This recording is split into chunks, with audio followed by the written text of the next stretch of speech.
Good evening again, and welcome to tonight's Academy session. And it's truly a pleasure to have all of you here as we continue on this journey. I know we are drawing close to the very end. However, we want to continue with growth, empowerment within agriculture.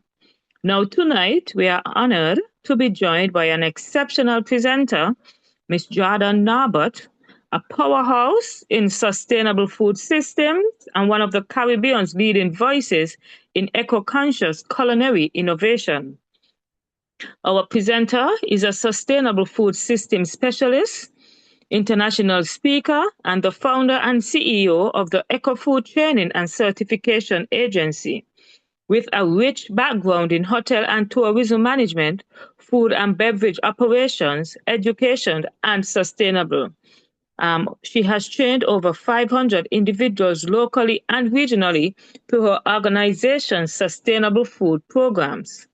Her leadership has led EcoFood to secure notable partnerships with the World Chefs Association, Electrolux Food Foundation, and the Taiwanese Technical Mission in St. Lucia. Her impact is widely recognized, earning her the Anita Jones Social Impact Award for Food Security and Nutrition in 2024. Jordan has represented St. Lucia on prestigious global stages, including Global Entrepreneurship Congress in 2025, and also won the early stage category of the Entrepreneurship World Cup in St. Lucia in 2024. She has also served as an Island Innovation Ambassador and a business coach with the Global Green Growth Institute. This year, she will represent the World Chef Association as a masterclass facilitator in an upcoming FAO international project, engaging young chefs globally in advancing sustainable food systems within their communities. Her passion for food security, waste reduction, and sustainable culinary innovation continues to drive meaningful change across small island developing states. We are definitely honored to have her with us tonight. Just reading this introduction, I'm sure so many of you feels all warm inside knowing that we have a woman in the culinary area who is such a trend setter.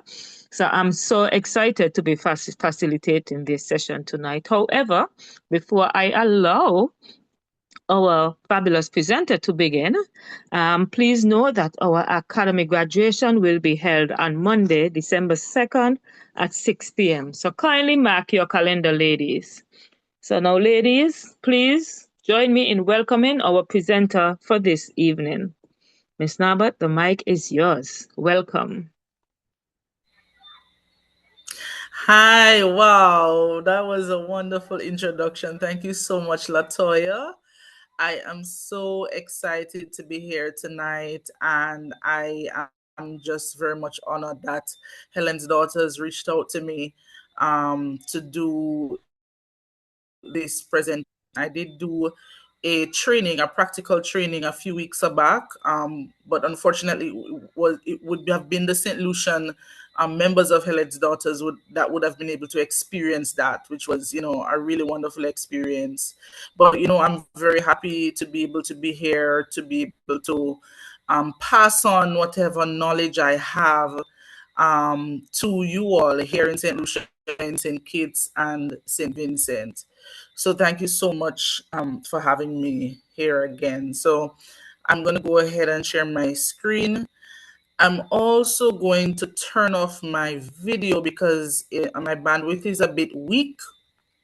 So I'm going to turn off my video just so that when I'm speaking, I won't be breaking up too much. Okay? All right.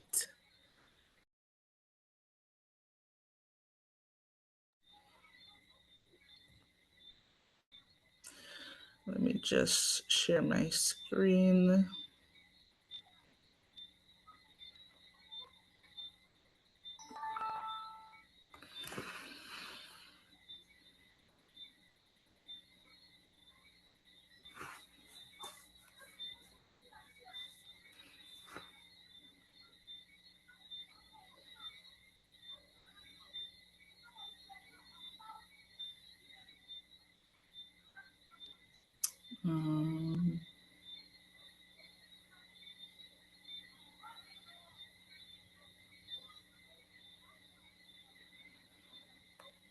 is it?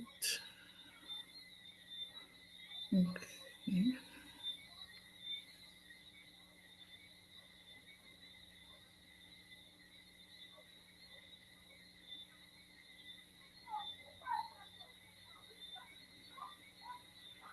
Sorry, ladies, my internet is a bit weak, so it's taking a little time for me to.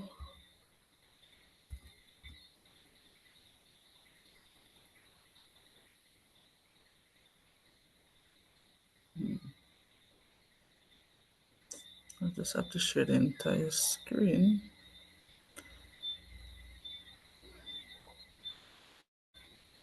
Um, just let me know when you're seeing it.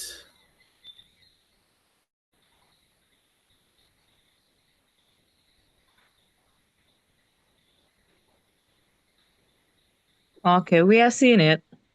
You seeing it? Okay. Yes. I was trying to just share the tab by itself, but for some reason it was not showing up in the bar. So you might see me moving from tab to tab because I'm going to be including different activities in the session, okay? Okay, So no problem. yes, okay. Maybe you might just need to maximize it a little.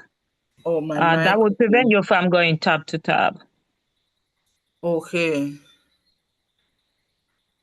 All right. So hopefully, are you seeing? Okay. Are you seeing me moving that around the Zoom window? Are you seeing that Well, or I'm no? seeing your icon moving around. My icon, but you're not seeing the window itself, the Zoom No, window. Okay, good. All no. right. Just want to make sure of that.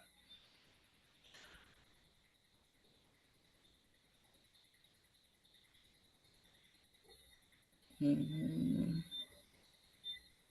Okay.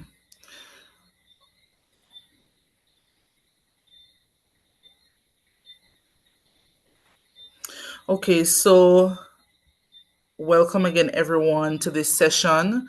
And the topic we're going to be focusing on is Introduction to Agro-Processing, specifically the basics of transforming raw agricultural products.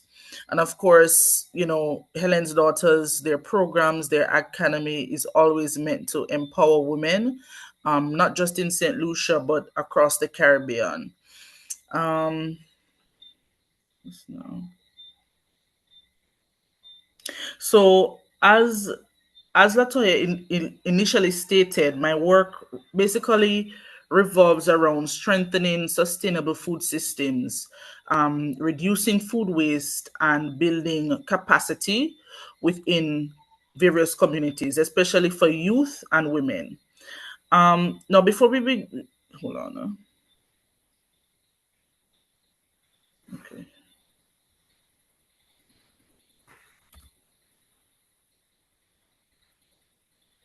let me see if it's not changing.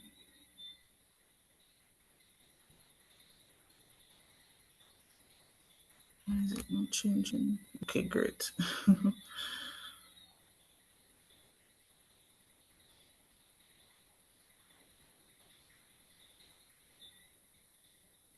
Okay, so I want us to do a quick poll. All right, I'm going to be placing the link for the poll in the chat.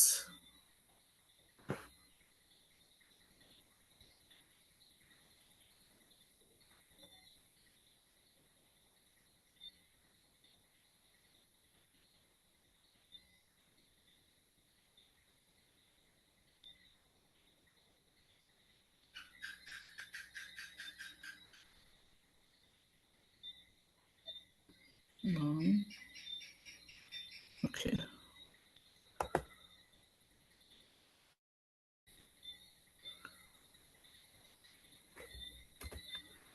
Okay, so I've placed the link for the poll in the chat. If you click on it, you will see the question, where are you currently in your agro processing journey? So option one is I have an idea, but I have not started yet. So that's these are those persons that have played around with the idea of going into agro-processing, but they haven't started anything yet. I'm producing in small batches. I'm already selling commercially, or I want to expand. So when you click on the link, you should be able to go ahead and just select whichever one speaks to you. Okay? Let me know if you're successful in accessing the link and if you're seeing the questions. It seems that the link might be a little broken because it's not opening up. Oh, it's not opening. No, so it's not even highlighted to give us the option to click. So I'm assuming a digit or something is missing. Ah, okay, hold on.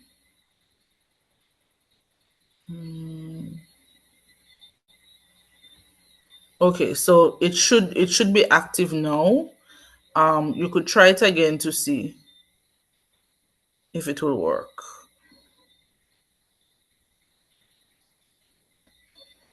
Okay, great. Yeah, so it's working now. I see one person put a response.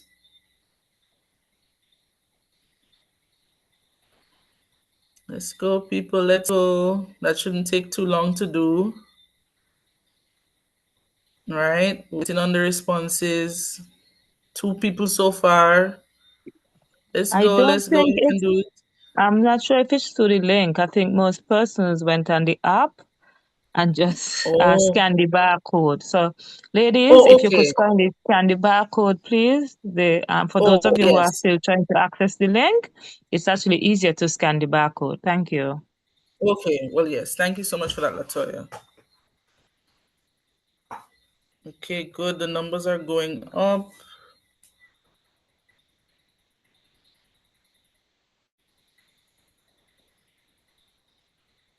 Numbers are going up. We have 10 responses now. 13. Let's go, ladies. You can do it. Let's go. Let's go. It's going up. It's going up. Let's go. All right. We have 20.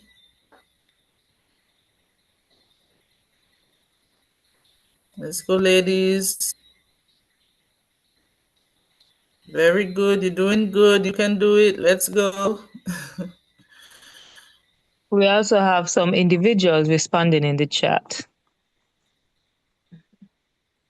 Okay, great. Oh, good. Awesome.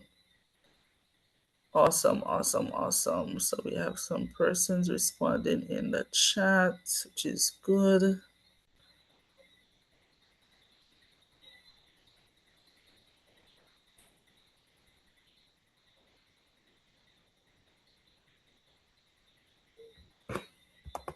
Hold on, let me see if I can.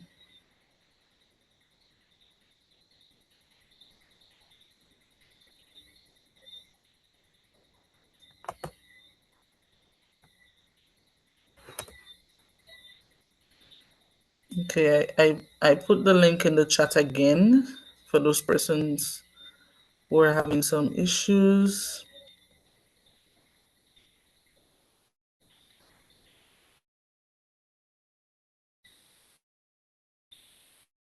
Right. So far I'm seeing that most persons have not really started yet. They're kind of playing with the idea of starting their agro-processing journey, which is, very much okay. So far, we have 31 persons that have responded and a few more persons in the chat. We have 10% who are saying that they are producing in small quantities. And then we have 6% that's saying that they want to expand. And then 3% are saying that they already sell commercially. So, I mean, based on what I'm seeing here from the polls so far, even though not everybody has responded yet, Most of you have not started your agro-processing journey yet, and you're kind of just playing with the idea, which for me, I think, is very, very exciting, right?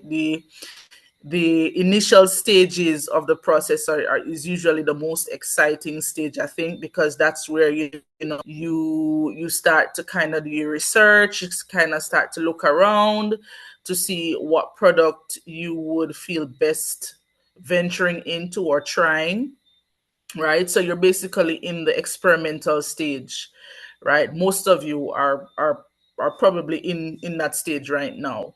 So that's great. Thank you so much for participating in that activity. Um, Let me know if you're seeing the slides again. Yes, we are. Okay, that's great.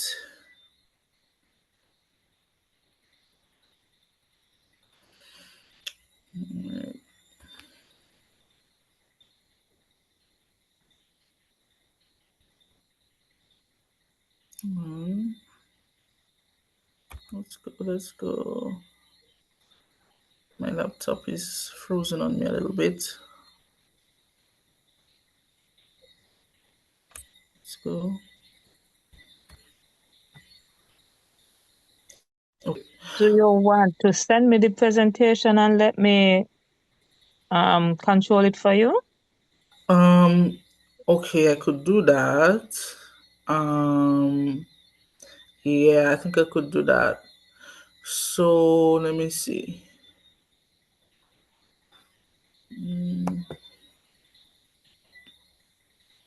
If I just send you the link, could that work? It would work, right?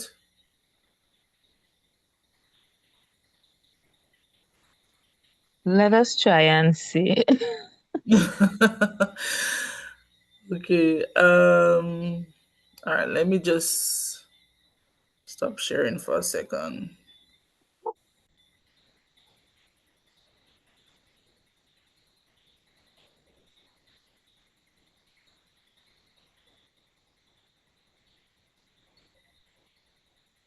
You're still seeing it?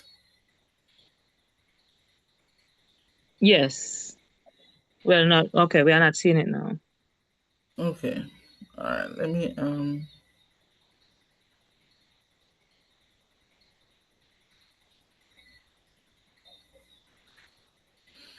right, let me just paste that in that. Okay. What's your email address, Latoya? Okay, Oh, it's Latoya. I just sent it via WhatsApp. yes, I just see it, Latoya Mhm. Let me open for it. and Duncan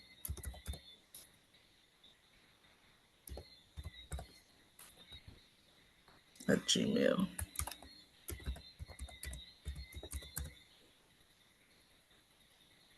Okay.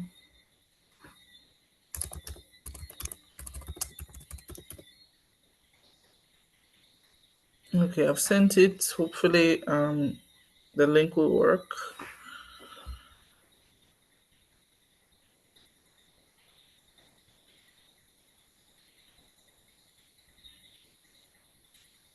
Okay, I haven't received it as okay. Let me You see got it? now. Yes, I got it. So let me try and download. Okay, well, I think the link is working. It's It's, working? yeah, but let me download it. 'Cause it's much easier to when you download it. Okay.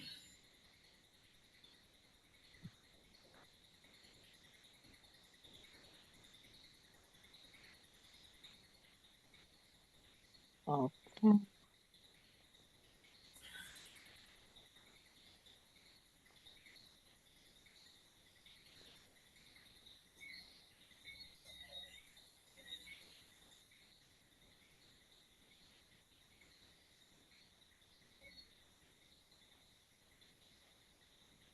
Okay, I'm going to share my screen now. Okay.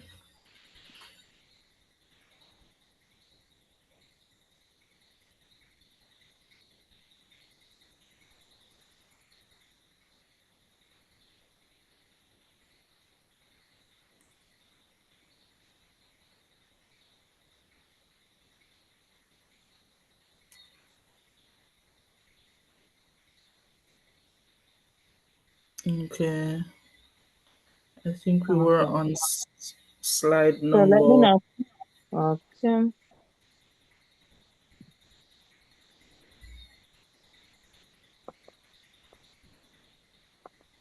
Think we're trying to go to here. Yeah, yeah, Okay. definition. Yeah. Alrighty. Right. So basically, the definition of agro-processing, it refers to the transformation of agricultural raw materials such as fruits, vegetables, roots, grains, herbs, or any type of animal products into forms that can be eaten, stored for a longer period of time, and transported safely or sold at a higher value. This transformation can be as simple as drying herbs or fruits, grinding spices, or even milling flour, right? And or as advanced as producing beverages, condiments, baked goods, and other specialty items. Okay, next slide.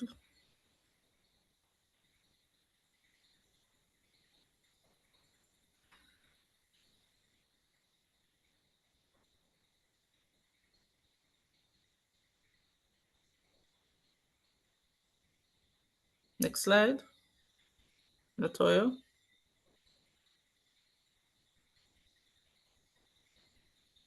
It's on the next slide. Are you seeing it? No, I'm not seeing it change. Huh? Probably my screen has. Okay, yeah. I'm seeing it now. Okay. So Yeah. Okay. yes. Okay. So there are three broad levels of agro-processing. There is primary processing, which includes basic steps such as drying, fermenting, cleaning, or milling. You have secondary processes, which also include more refined products such as jams, sauces, cassava, breadsticks, juices, and cocoa based products.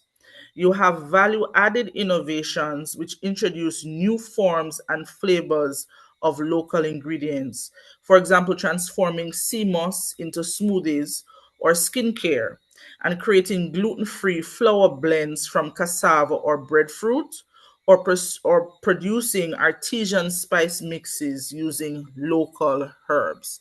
Can somebody, well, anybody in the chat, could you just put some local herbs that you are familiar with in the chat? Right, I know we're from different Caribbean islands, so the ones that you are most familiar with, if you could put them in the chat. Right. So we have rosemary, we have bay leaf, we have oregano, we have cloves, we have sweet basil, we have the star anise, we have thyme. Right. I mean, the Caribbean is home to a lot of amazing herbs and spices. And it's very, very important as food people, as food entrepreneurs, to know the different flavors, the different aromas of these various herbs and spices, because then you'd better be able to mix different aromas and flavors together. You can experiment with it and see what goes with what the best, right? So yeah, it's very, very important that you acquaint yourself with the different characteristics of the herbs and the spices that we have, right?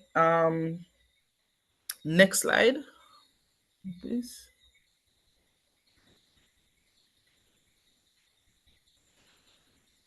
Okay, so Okay, we are there so on the next one.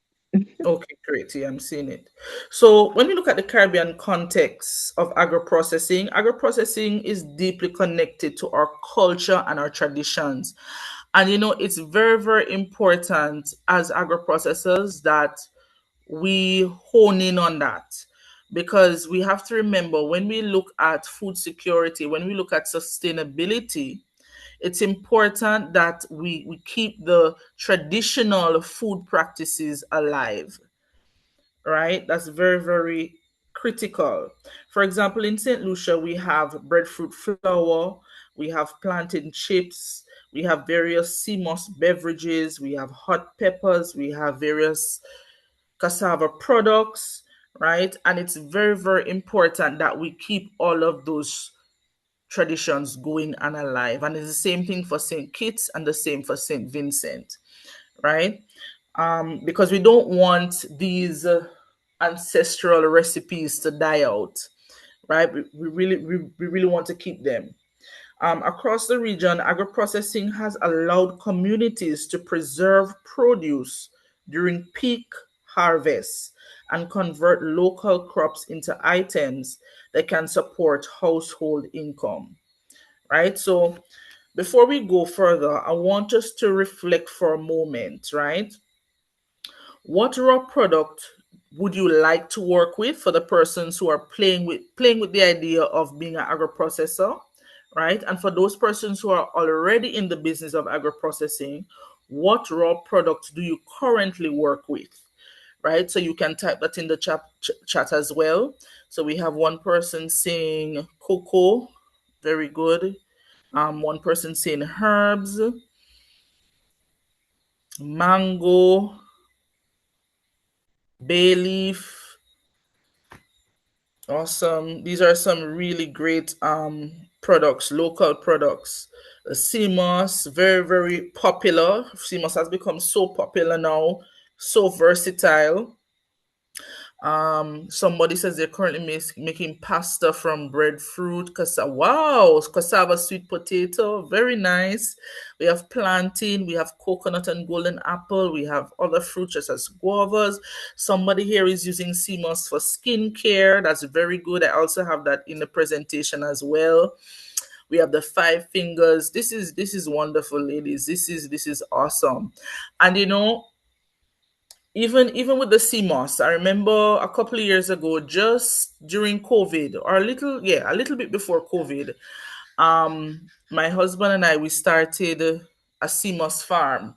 So, I have actually been through the whole process of the CMOS production from going in the water, planting, putting the sticks, making the farm, tying the rope, tying the sea moss in the water, you know checking on it every time, going check, seeing how it grows, waiting the 6 to 8 weeks, and then harvesting it, processing it, washing it, drying it, you name it. I have experienced the whole process of CMOS production. And let me tell you, that product is so versatile. I know a lot of people use it in beverages, but I think there's one area that a lot of persons, especially in the Caribbean, have not really explored using the CMOS, and I think it's something that you all could try and do, is using CMOS as a gluten-free option in baked items and pastries and so on. Right? I don't know if there's anybody in the group that has experimented with the CMOS in that way. Okay, yes, okay, we have somebody who says that she does that, right? Yeah, and I think that is some, because the thing about it is, when you use these other form of flowers, like the local flowers, like the plantain flowers, the breadfruit flowers, and so on, some people have a difficult time, and I think that's why a lot of persons don't really buy these local flowers, is because they're a bit intimidated. They don't really know how to use it to get that same quality as you would if you would use regular wheat flour. Right now, we have to remember that when you use these gluten-free products, right? I see somebody said that they use the gel in cheesecake. Awesome, yes, very good. That's also a very, very good substitute in cheesecakes. Um, Somebody says it works well as a thickener, and replaces a number of products. Um, Somebody saying that they're not able to see the comments in the chat. I think that is Miss Sancha Francis. I don't know if you'll be able to assist them with that. Um, yeah. I'm so sorry about that, Sancha. I don't know if they'll be able to fix that for you. Um, But yeah, so okay, all right, no problem. Okay, a number of them are not seeing the responses in the chat. Really? Oh no. Okay, well I'll do my best to try and tell you all what persons are typing in the chat. Okay, but yeah, we have to experiment and try different things, and then you standardize these recipes, right? Because a lot of persons, they're a bit intimidated by the products, these new products, because it's new. It's the first time people are trying it in this way, in a non-traditional way. So we need to do more in showing persons how to use the products. And sometimes we think, sometimes we think that if we show persons how to do these things, that they'll be taking our business away from us. But actually, it is the opposite, right? Because at the end of the day, the more prevalent the product is in the market, the more demand there will be, right? So if we don't have enough people using the product, right, and showing persons how to use the product, then nobody is gonna want to buy it, because they don't know how to use it, right? So I think education and sensitization is very, very important, especially in this time when we're trying to do away with these chemical foods, right? Local foods, and we're trying to focus more on local organic foods. It's something different, right? And especially since we're not using a lot of chemical preservatives, right? In our products, we have to teach persons that they can preserve the product without using chemicals, right? And that is this goes back to the traditional, right, recipes that our parents or grandparents or great grandparents had, because in those days they didn't have chemical ingredients to use in the products to keep it for a long time, right? Somebody's commented and said our graveyards are rich of the knowledge that should be shared. Very much so, yes. And it's sad. Even when it comes on to our medicinal herbs and spices or plants, right? A lot of this information is dying, right, with the older generation. And it's very important that we preserve this information and this knowledge so that we can pass it down. We all see what's going on in the medical industry, right? And a lot of persons are realizing that, and a lot of them are shifting to more wholesome and more organic ways of introducing foods into the diet to heal the body, right? Instead of using pills and all these other chemicals and so on, right? So it's very important that we find ways in our communities to preserve these traditional food practices, these traditional medicinal practices, right? So that we can use them and pass them down. Okay? Yeah, you can move on, Latoya. Sorry, before I do, is anybody still experiencing the issue with seeing information in the chat, please?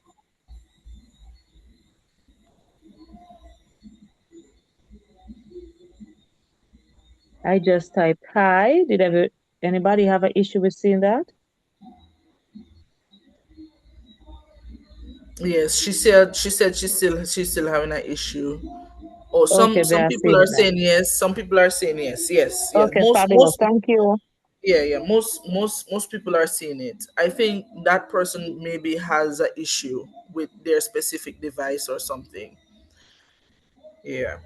So yes, Latoya. So thank you for moving on to the next slide. So why agro-processing matters in the Caribbean? People, come on. How can we be importing 60 to 90% of our food? That is crazy. We are setting up ourselves for disaster, right? We cannot be importing so much of our foods, right? Agro-processing plays a crucial role in strengthening food security across the Caribbean. And as we all know, our islands import 60 to 80% of the food that we eat.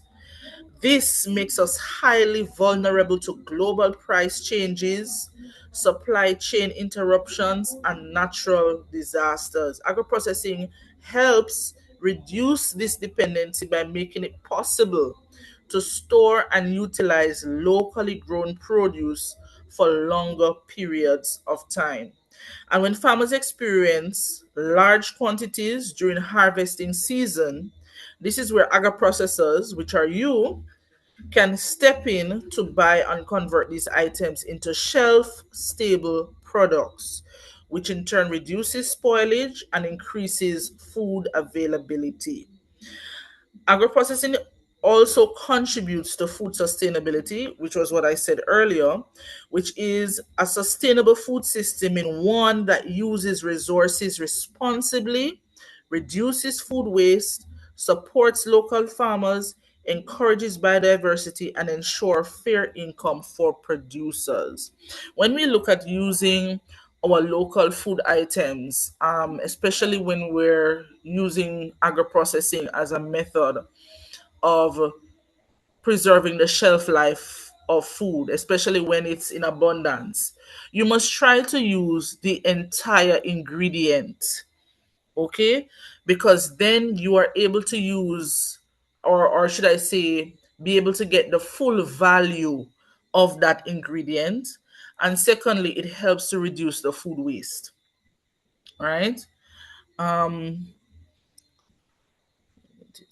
So when we look at food security, right, which is also why agro-processing matters so much in the Caribbean, as I said, it reduces dependency on imports. And we look at economic resilience, right? It creates stable income for farmers and reduces carbon footprint. It uses sources responsibly, it reduces waste, right? And when we look at our cultural identity, which is very, very important, right? If it's one thing that is a universal language, is food, right? Food tastes good. If food tastes good, it tastes good, full stop, right? And we in the Caribbean, we are known for having ingredients and seasonings and spices that are authentic to the Caribbean, and we need to try and preserve that. Okay? Or somebody saying that they're hearing a lot of noise. Yes, it is election season in St. Lucia. So I apologize for the background noise that you're hearing. I'll do my best to speak as loudly as possible. All right. Um okay, I hope you all are hearing me a bit better now. All right. All right, you can change the next slide.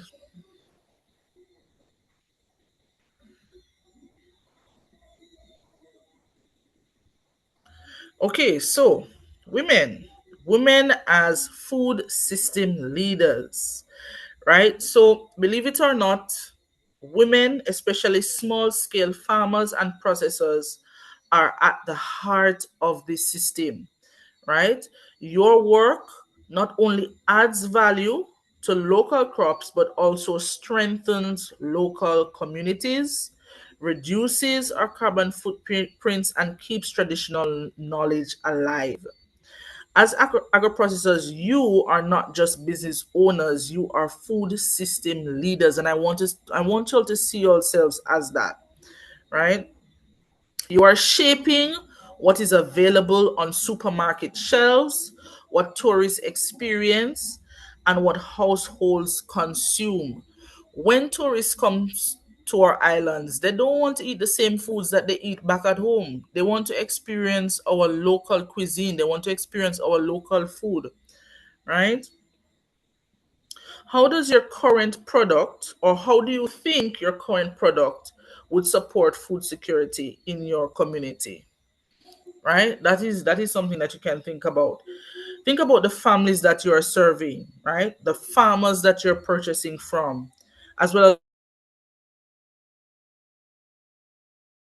customers who you rely on to buy your products for convenience, nutrition, and cultural identity. Somebody said, yes, the Europeans mostly, right? The Americans, they're saying that the Americans and the Canadians are not really too interested in a local cuisine or local food, but mostly the Europeans. Well, that's fair to say. I know. Well, generally from what I see and what I experience, because I'm also into sustainable tourism.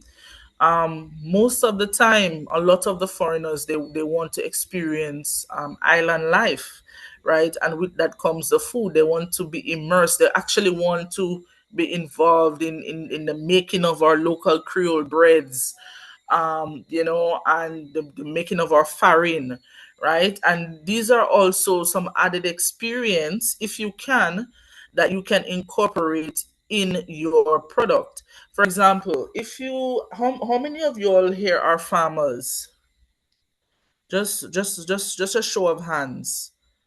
I know they have a hand icon somewhere there. I think a raised hand icon, right? So we have some people putting some thumbs up, right? So right, so very good. So you have a couple of you all here on this session that are farmers. A way that you could add value is not only by making the product, right, and selling the product, but you can have tourists come on your farm and have an experience, right? If you are a banana farmer, you can actually have mini tours on your farm, right? Meet up with try and reach out to some of the hotels and the restaurants, right? Make a flyer or a brochure and tell them, hey, I have a farm, and I am offering tours on my farm and other experiences. You could have a cooking class, right there on your farm, right? You could have the tourists be involved in that process of cooking or making the different products that you are processing, right? Some person said that tourists come on the farm for that experience, eating local food, workshop tours. Yes, yes, very very good way of um di- diversifying your product. Okay, next slide.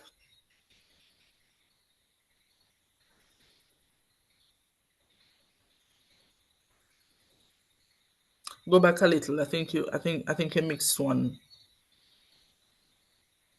All right, great.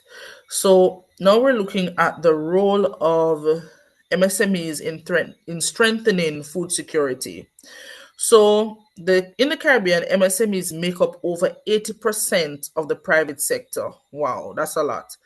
And a significant portion of these are women-led agro-processing businesses. Now, although small in size, a lot of these businesses have an enormous impact on local food systems, right? So by consistently sourcing from farmers, agro-processors create stable demand for local crops, which encourages continued production. This reduces the amount of food, as I said, that is wasted, especially during peak seasons. Let me tell you, it hurts my heart when I see the trees full of the various fruits, sorry, and it's going to waste, right? I don't know how, but our various islands need to come up with ways in which we can get the most out of these fruits, especially when they are in abundance, right? Did you know that melons, right? The the skin of the melon, so not the red part of the melon, the whiter part going right down, it can be candied. So you can remove the skin and use that white part, right? And you can use it to make candy, right? And that's what I'm talking about when I talk about using the entire product. Yes, somebody's surprised. Yes, yes, it can be used to make candy, right? Yes. Oh, great. Somebody says that they actually do that. That's good, right? But how many people know that, right? And that's what I say. We need to start talking more about these things, right? And showing persons how to do it, right? When consumers choose locally made jams, sauces, beverages, or baked goods instead of imported versions, this directly supports the national economic stability and food sovereignty. However, with this influence comes responsibilities, and as agro processors, we are responsible for ensuring food safety, maintaining quality standards, and adopting sustainable practices, right? And as I said, this includes reducing the food waste, using eco friendly packaging where possible, being transparent with your labeling, and ensuring that your production process upholds high standards of hygiene and consistency.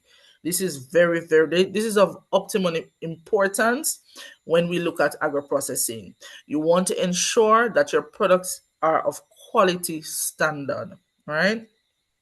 Next slide.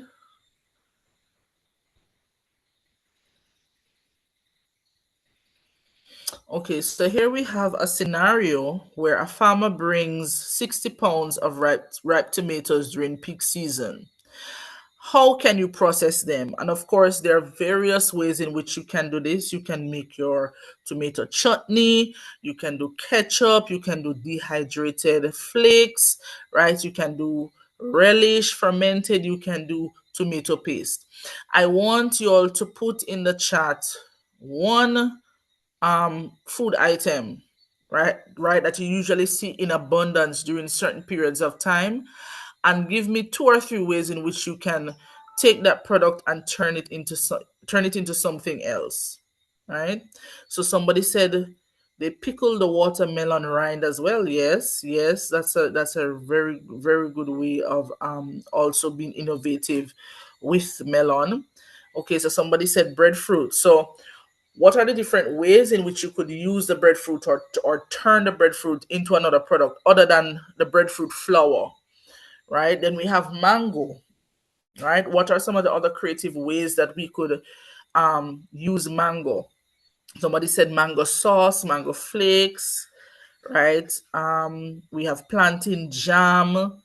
We have mango ice cream, nice. We have pickled mangoes, good. Um, we have chili mango jelly. Nice. Very good. Wow, I'm loving these. I'm feeling hungry. I'm feeling hungry.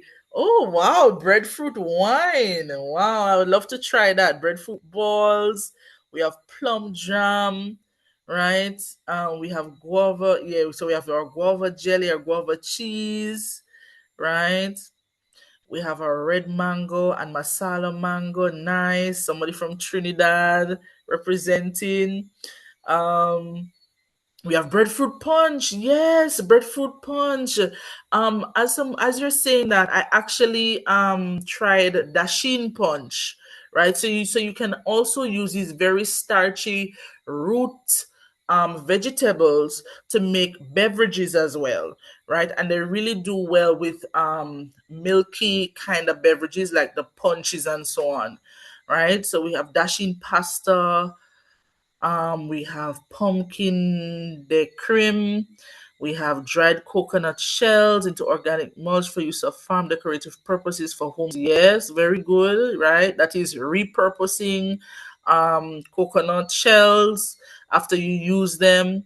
Okay, so you have the mango jam, dashing chips, sour sop sauce. Wow, this is amazing, guys. You guys have some really good products here. Really good products. So excited. So excited about this. Okay, Latoya, you can move on to the next slide.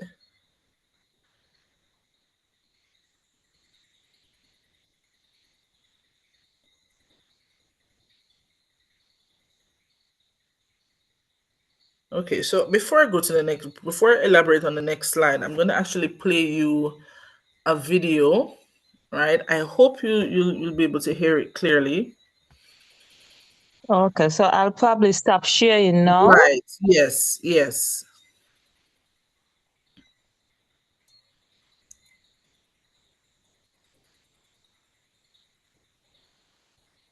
Okay.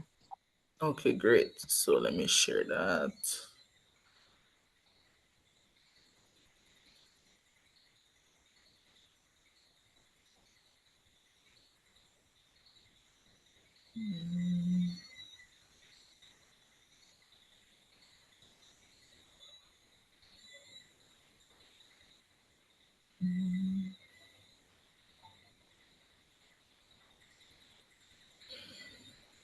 Okay, let me know when you are seeing my screen. Okay, yes, we are seeing it. You seeing it? Okay, let me try and make that bigger. All right, let me turn it up. I'm gonna play it and then you'll tell me if you can hear it. Are you hearing it? No, we are seeing it, but definitely not No? hearing it. No? You're not hearing it? No, we are not hearing it. Wow.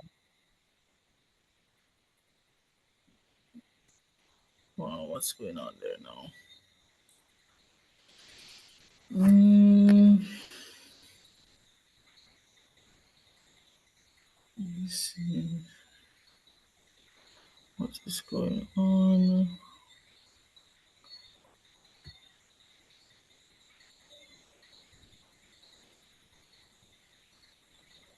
Um, hold on.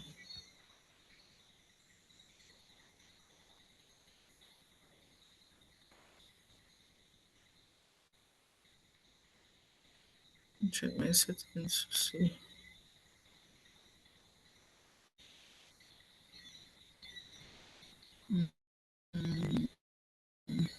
Microphone is on where? So,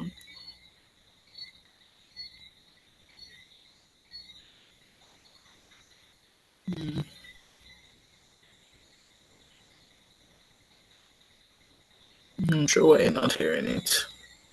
Okay, could I paste the link in the chat? Yes, you can. And you can Okay, also send it to me via WhatsApp, and I'll also share it in the WhatsApp group.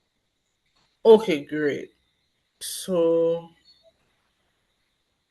I kind of wanted you all to watch it and then we would have a bit of a discussion because it's a really good video. Um, let me see.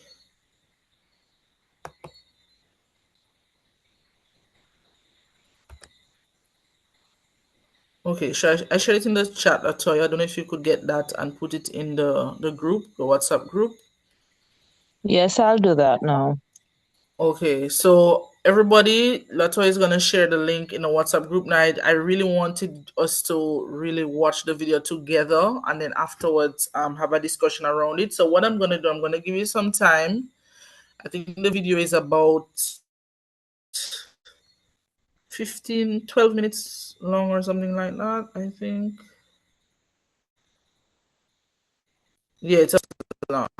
Okay, so I'm going to give you some time to watch the video. Please watch it carefully.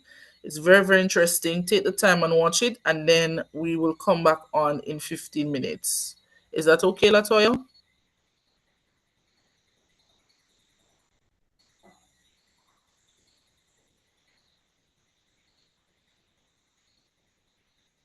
Yes, that is fine. That's fine. Okay, great. Okay, great. So guys, so I'm giving you 15 minutes to watch that. So it's 7 o'clock now. We'll come back, we'll join back. Well, you guys aren't signing off, but we'll come back to the session for 7:15. Okay? All right.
Okay, everyone.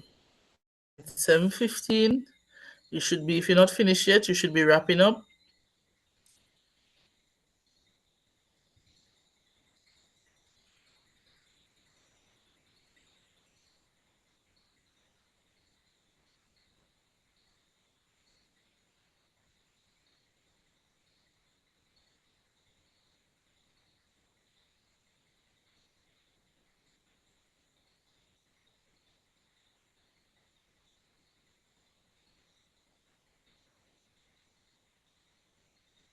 Okay, if you're back with me, you can give me a thumb.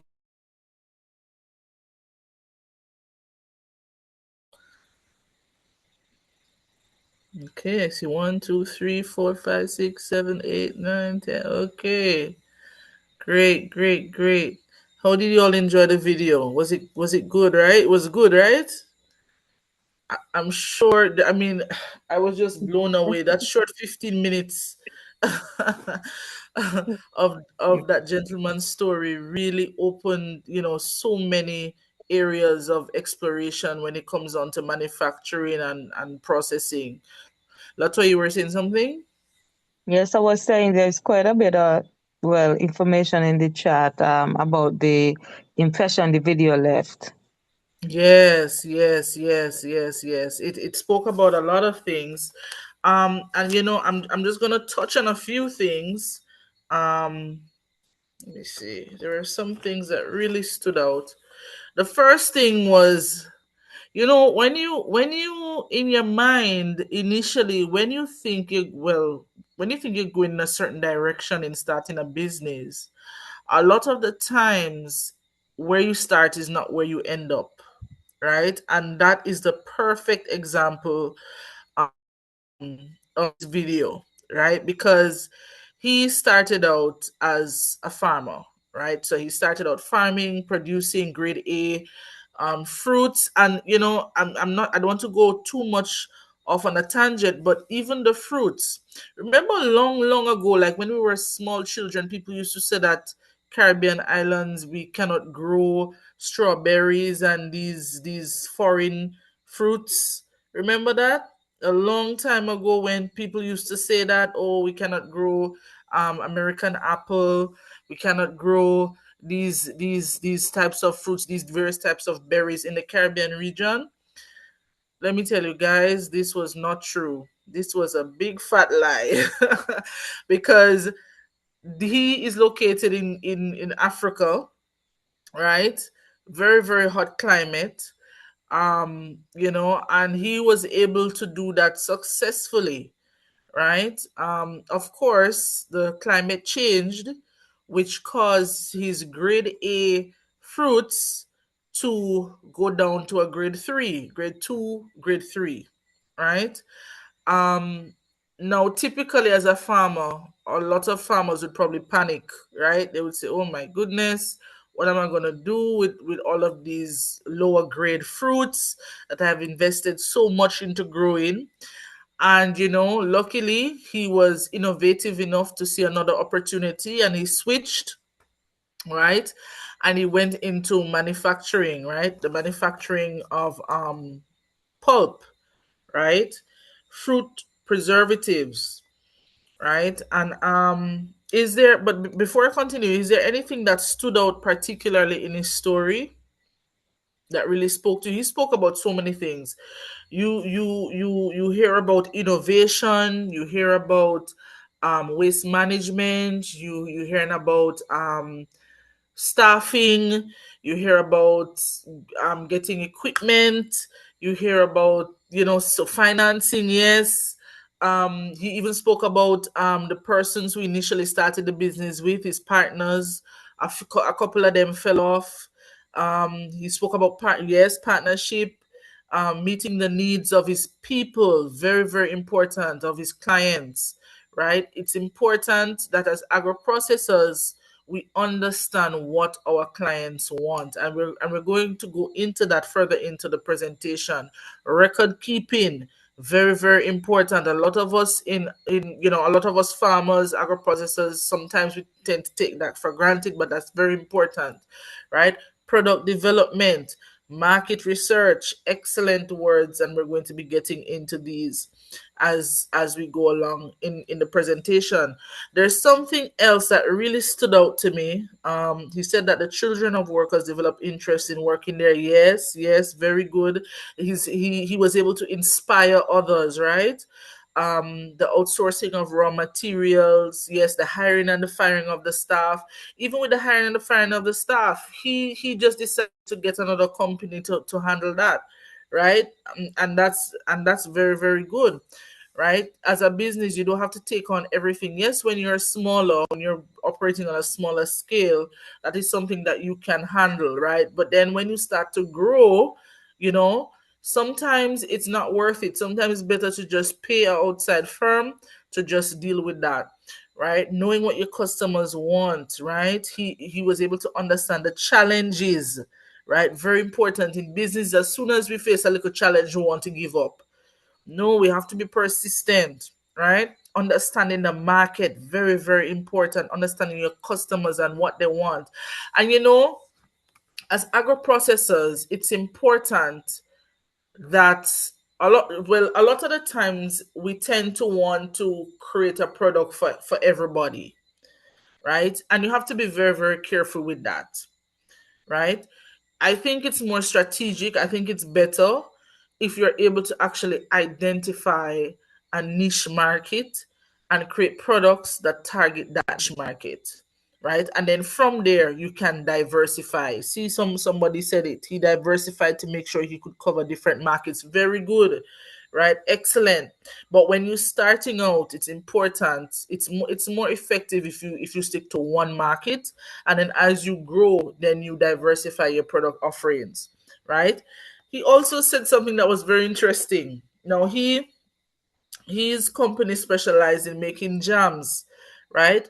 And jams by law should have a certain amount of sugar sweetness in it, because that is the preservative, right? But however, he realized through his research that most of his customers liked low sugar jams. Now, they don't really have a standardized recipe for low sugar jams.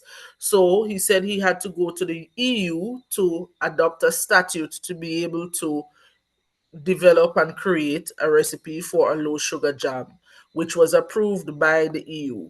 I thought that was so interesting. A lot of the times we see something being done all the time and we never think outside of the box to say, okay, probably if I change this, even though it has never been done before, but if I could do it this way, is it possible? Sometimes we have to think outside of the box, right? Another thing that he said that I think a lot of small, medium size, and micro businesses miss out on is the opportunity to work with other businesses. His company works with a yogurt company. So instead of the yogurt company making their own fruit pulp, they just get it from his company. And you can do that, right? As a small medium sized agro processor, you can go to bakeries, you can go to restaurants, you can go to other food operators, right, that may be interested in your product as well, not just one off customers, right? So I just wanted to highlight that. So yeah, I thought that was a really good point. um Somebody says the fact that even though he was forced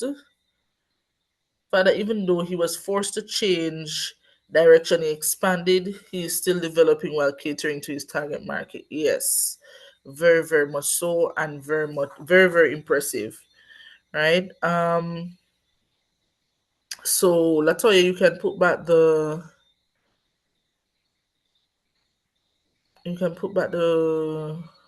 slides.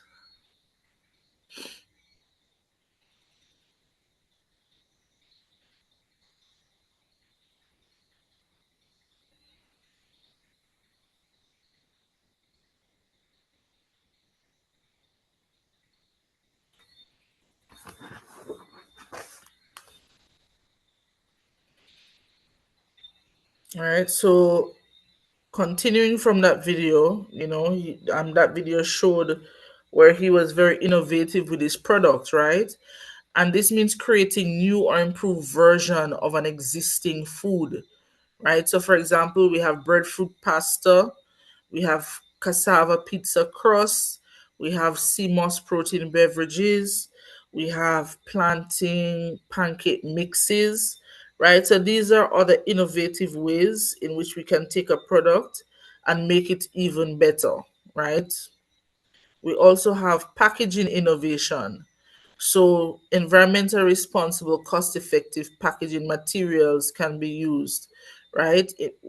With your product. So you have reusable glass jars, you have recyclable containers, you have minimal packaging designs, and you have biodegradable wrappings, right? Then you have process innovation, which improves the methods of production. So we have basically equipment or methods of production that allows you to use the least amount of energy possible, right? So we have solar dryers, we have low energy dehydration, we have natural preservative techniques, and we have fermentation method, right? The practical session we had a couple weeks ago, we did a couple demonstrations, right? Using these methods, right? And then of course you have branding and marketing. This is very critical when it comes on to selling a product. What is your story, right? It's very important that you understand what your brand is and get your story out there. Telling your story behind your product. You can use Creole names, right? Include women led production highlights, special dietary branding, and cultural heritage connection, right? For example, you have some people who have a family farm, right? For example, probably growing cocoa or coffee, a business, a farming business that has been around for maybe 2 or 3 generations. How do you use that in the branding and marketing of your product, right?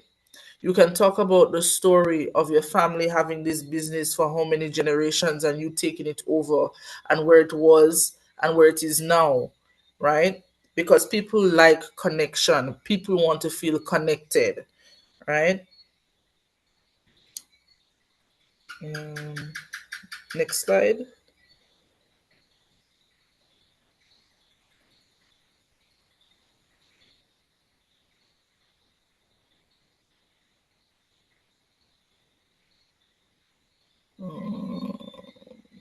I think Are you're you seeing doing. it? It's already there. I think your system is a little Oh, delayed.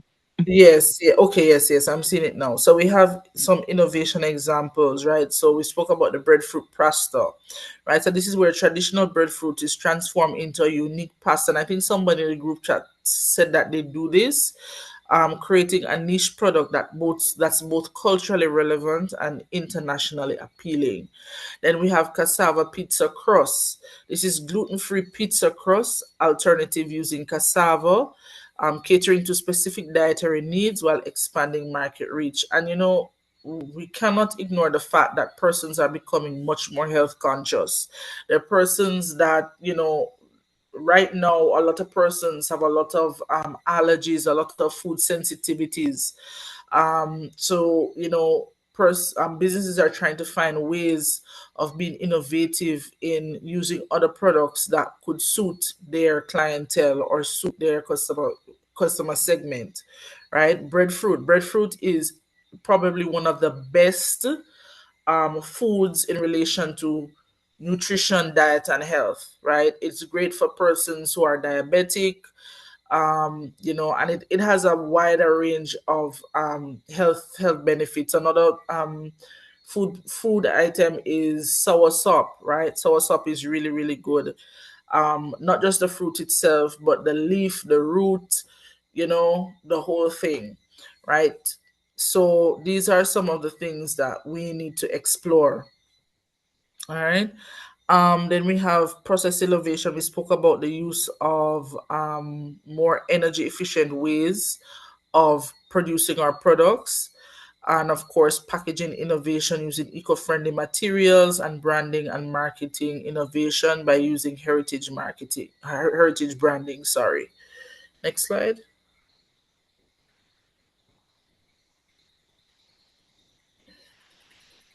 Then we have sourcing local ingredients sustainably, right?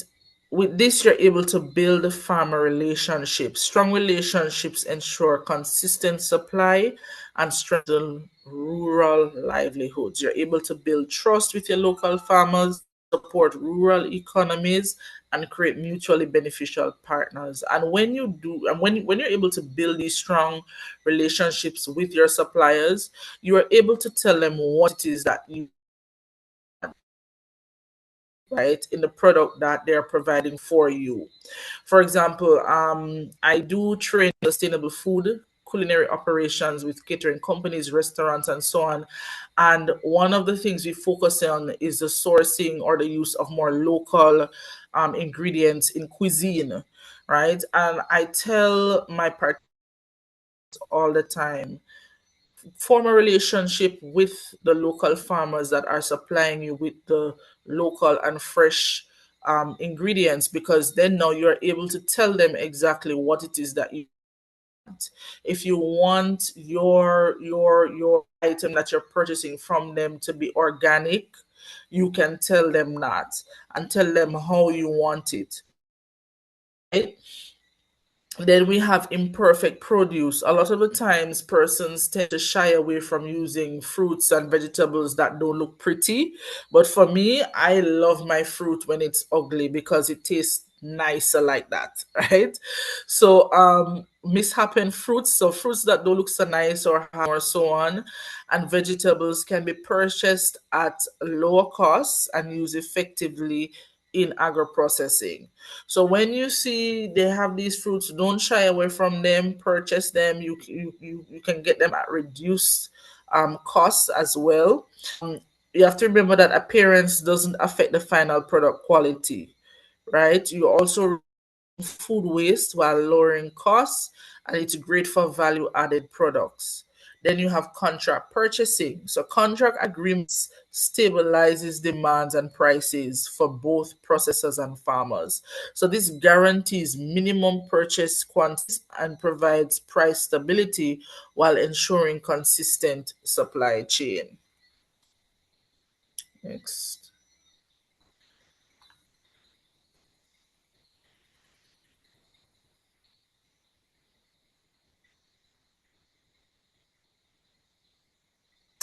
Okay, so when I mean I have St. Lucia there, Caribbean raw material potential.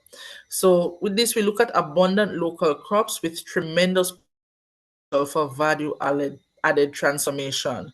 So fruits, breadfruit has come up a lot, right? And trust me, when breadfruit is in season, it's in season. When we see the breadfruit, especially persons that do work with breadfruit and persons who are thinking about going into agro processing, what food item they can draw on or use in developing and um, produce added product. Breadfruit is definitely one of them. Plantain, banana, cocoa. Cocoa, is another upcoming um, ingredient that is being used now in various products. We have hot pepper, right?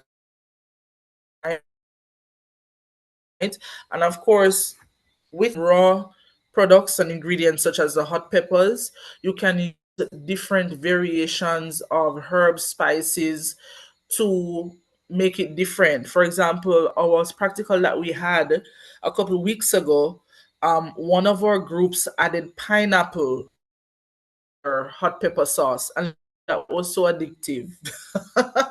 That was so addictive. It tasted so good, right? So you can, as I said, you can play around with different flavors and different flavor profiles, right? And see which one goes well together. Have your friends and families test it out. Somebody said they currently have a recipe for breadfruit barbecue. So wow, that's different. Right? Somebody said they have a recipe for breadfruit barbecue sauce. Very interesting. Then we have spices such as our traditional turmeric, right? Or other curry supplements, moringa, right? Or tea supplements, sea moss. herbs. Then we have our roots and tubers. I touched on that briefly earlier. We have our cassava, coffee, sweet potato, right? Yeah, so let me tell you, there are so many opportunities, there are so many ways in which we can be innovative with, our local foods. Next.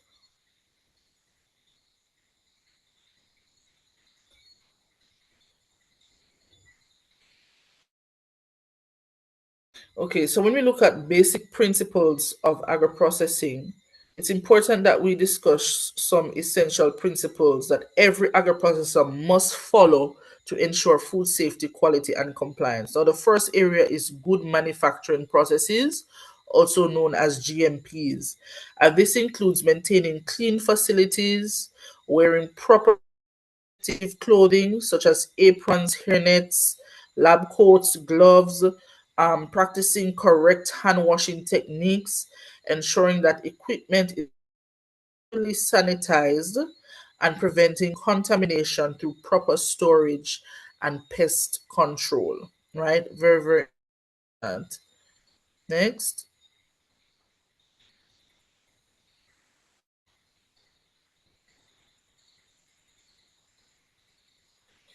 Then we have food safety and quality control. We did go more in depth in regards to food safety, sanitation, and hygiene a couple ago during our practical session. I'm gonna touch on it a little for those persons who weren't able to attend that session. So when we look at safety and quality control, it is critical for any processed product, right? This involves maintaining proper temperature control. Temperature is a key component, a key factor in food safety. It involves maintaining proper temperature control and ensuring that the water that is water, avoiding cross contamination. So different forms of cross contamination can be person to food, equipment to food, surface to food, food to food, right? There are different forms of cross contamination. Also, under shelf life testing, story, and correctly labeling, and every single product that you package, it has a batch number. Can somebody tell me why that is so important? A lot of small, medium-sized agro processors really don't think that is important. They really don't think it's important to practice it, but it's very important. Can somebody tell me why it's important to have batch numbers? Anybody in the chat?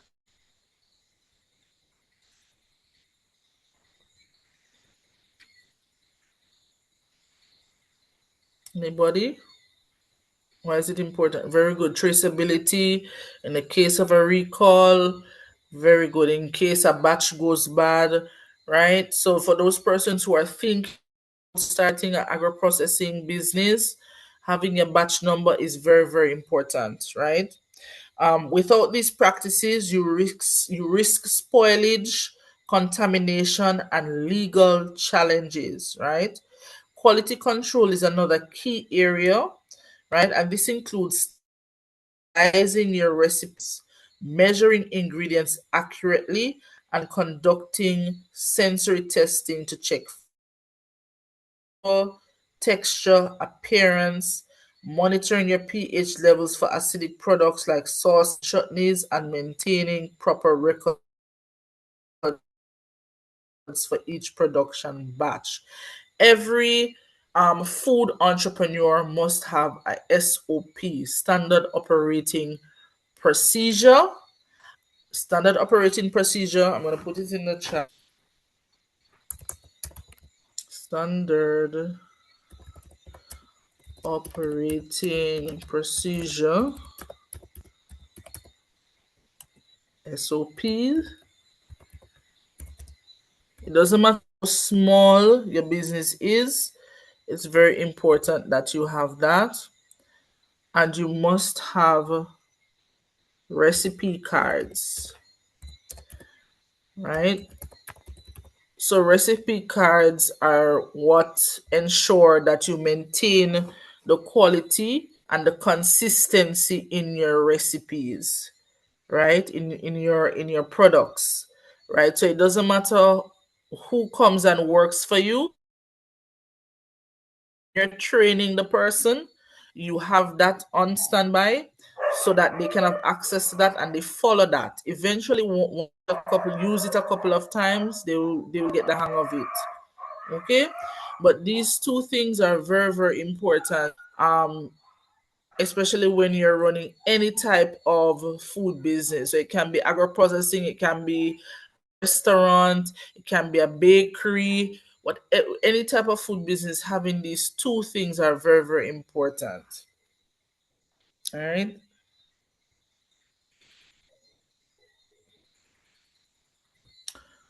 All right. Next slide. Right. So we have a few stories, well, a few examples of persons using different ingredients that are indigenous to the Caribbean and transforming them into value added products. So, of course, breadfruit has been the highlight of this presentation, sea moss products, and also cassava. Right. So, these, and I keep repeating these products because they have a lot of potential, right? And we are just scratching the surface as it relates to how these products can be used, right? And value can be added to them in creating more products, right? Next.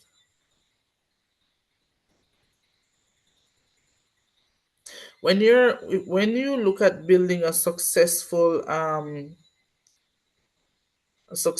business, it's important that, especially for the persons who are thinking about going into agro processing, there are certain key steps that you must take into consideration, right?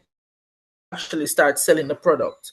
So you have to do your market research, right? So understand your consumers, understand what it is that they want, what are the existing products out there, and what are the market gaps. I think a lot of the times we get caught up in following the trend and following what everybody else is doing. No, as a business owner, and it doesn't matter what type of business you are running, whether it can be a food business, it can be a anything, any sector. When you are thinking of starting a business, find out that are what are the challenges, what are the areas that are not being paid attention to, right? And try to create a product in a way that serves or addresses that particular challenge or gap that is being faced in the market, right? Product testing ensures safety, quality, and consistency. Very, very important. Test the product over and over and over again. Get your family and friends to try the product, get feedback, find out how they feel about the product, right? Then you have costing and pricing, right? You have to understand the costing and pricing of your raw material, your packaging, your cost, and your profit margins. Very, very important. Then you have compliance. These include the various standards that you have to adhere to, right, to ensure that you are operating in a way that is suitable, right, or so you have Bureau of Standards, right? You have the Ministry of Health permits.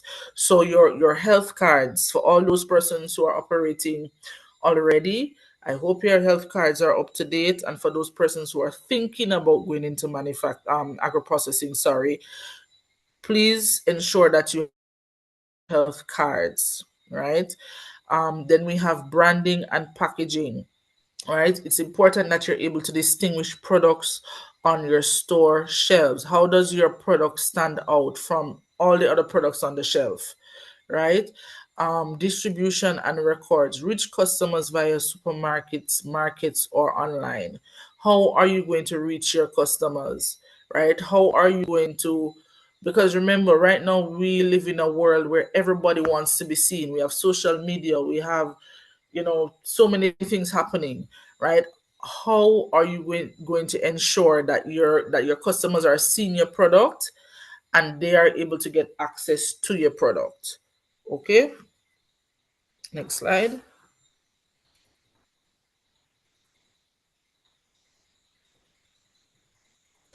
Okay, so I have one question, one reflection question. And that question is, what is one step you will take within the next 14 days to improve your business? So that question is for persons who have already started, right? And they currently have products out there, probably on the market, probably with a small scale, large scale, but they want to take the next step. What is one step take within the next 14 days to improve your business? For the persons who have not started their business, what is one step you will take in the next 14 days to start your business? Okay, so that question is for the persons who come. Most of the persons on this webinar are, still playing with the idea of starting an agro-processing business, right? So those are the two questions I want to pose to you tonight. Another question I want to ask, is what are some challenges, especially for persons who are currently um, in the business of agro processing. What are some of the challenges that you're facing right now? You can just post it in the chat.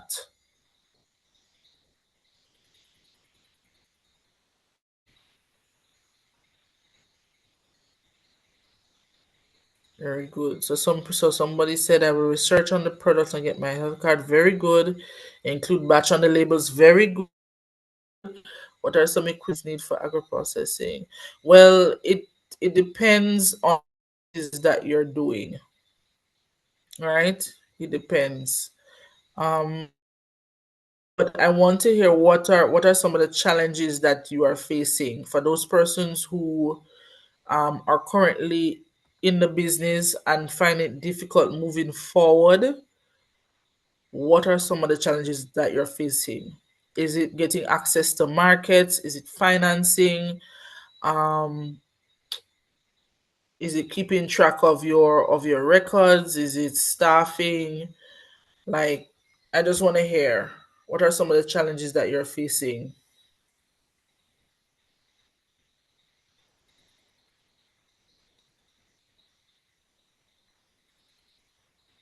Okay, so we have record keeping. Anybody else?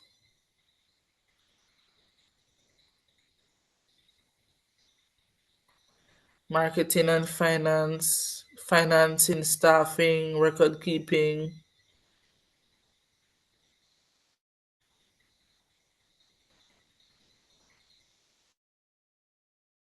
getting a market, budgeting. Okay. Just remember to try and tap into some of the agencies that are available in your respective countries, to see, because I know they have a couple of agencies that are there to help.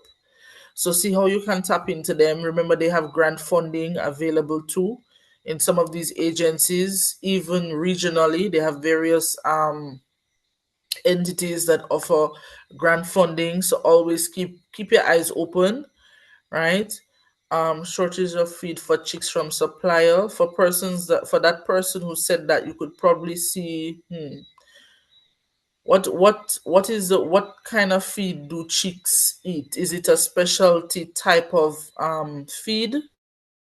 Under is a special type of feed. Um, okay, yeah. Is it organic? Is it, what exactly are you looking for?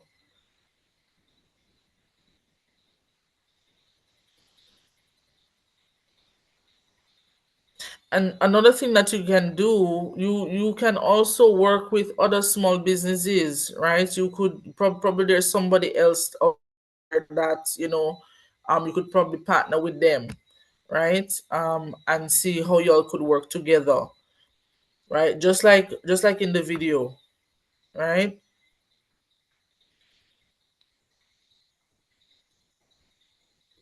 So one person said grant funding takes a long time. Yes, that can be true, but it's better you start. At least you would have started, right? Yeah, at least you would have. I know the grant funding route is a bit tedious.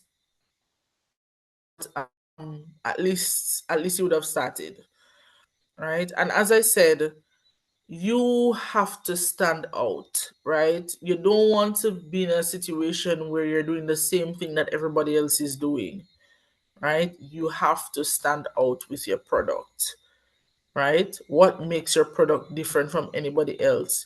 You have to get your product in front of the eyes of your target audience or market, sorry, right? Who are you trying to sell to? Right? Get it in front of the face. Go to farmer markets, go to exhibitions, talk to the supermarkets. And it doesn't have to be in any big supermarket. It can be your local shop, the local shops around your area. You can talk to them, right? So as much as possible to get your product in your buyer's face as much as possible, right? Um, yeah, so that's the end of it for me. Um, Latoya. Hi. Hi. Well, we have in the question and answer segment. Well, there isn't any questions. If anybody have any question, please don't hesitate to ask. However, Yeah. there are two comments that I would like to share from there. One Mm-hmm. from Roxanne. Roxanne says, I would like to see hubs set up in the different islands where we can go to process our products equipped with Mm. grinders and dehydrators per pay per use. And Rhonda is located where? Wanda She is actually, this is Roxanne. Wanda is located in Nevis, if that's the Wanda we are speaking about. sorry, Roxanne. Sorry, Roxanne. Who was the one that just said that? That just that Roxanne, I think, Roxanne, where are you located?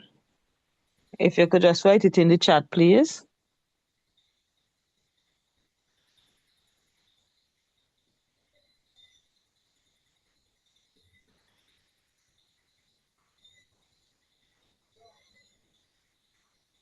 okay, I don't think she probably stepped away or something.